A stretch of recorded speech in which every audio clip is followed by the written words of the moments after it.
Yeah, it's been really good. I think that the audiences have been fantastic in the UK, and it's been really quite uplifting playing some of these places like the Royal Albert Hall and Manchester Apollo. I've played that there before, but the first time I played the Royal Albert Hall, so it's been really good.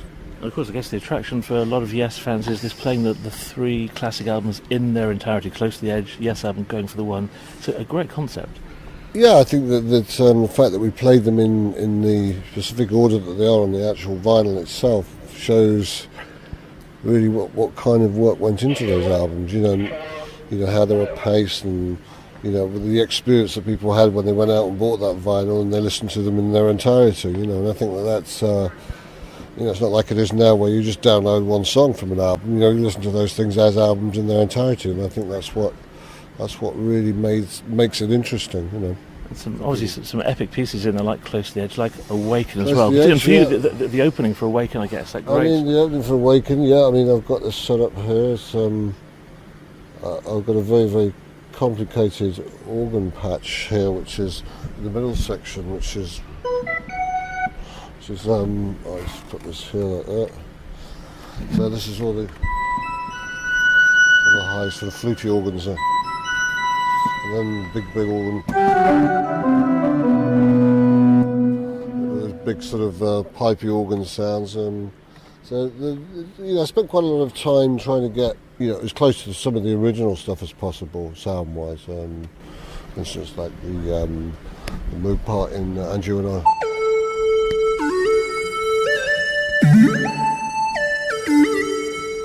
So. Because that's important, isn't it? Because those sounds, they're so distinctive and what the fans know, isn't it? Yeah, and I think that I do try and, as I say, I try and get as close as possible to them with what I've got here, which is obviously quite an array of equipment. Yeah, I describe it for people. We've got three banks of keyboards around us. What? Well, this is mainly my organ patch, so I use a lot of these simulated organs. I've got one which is a Rick Wakeman organ kind of sound. And here, which is more of a sort of dirty Hammond that Tony Kaye was using.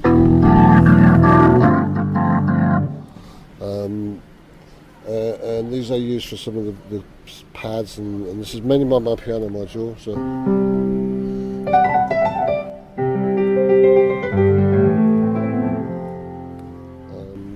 I've got my kind of organ and piano stuff there.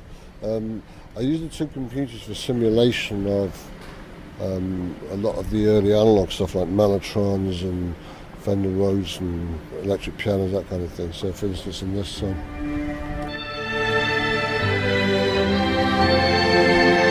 This is the Mellotron patch. I'm using these two Macs here as source sounds for that. And then I've got samples up here, which is stuff from just little bits from Close to the Edge that I put in. And here I've got a sort of general purpose keyboard that I use for various things. A lot of lead stuff I use off here. With a combination of And You and I.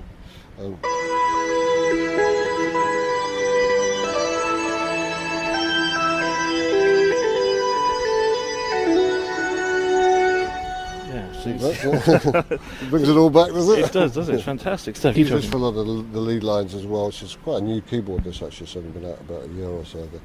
But I've got a couple of these, and they're really good at emulating the old mini Moogs and that kind of thing. So that's it, really. Yeah, got a big fat Taurus pedal there that shakes the earth. Very vibrating. But yeah, reproducing those old sounds, because you say as the analog sounds go out, it's still trying to get hold of that vibe, isn't it? Yeah, and I think it's very important in Yes music because obviously those are the signature sounds that were put on the original recordings, and so it is quite important, I think, to get that as close as possible. But at the same time, I'm not sort of totally hemmed into playing exactly what was on the original recordings. We tend to try and expand it and spread it around a bit, but generally speaking, it gives the impression of what it was all about.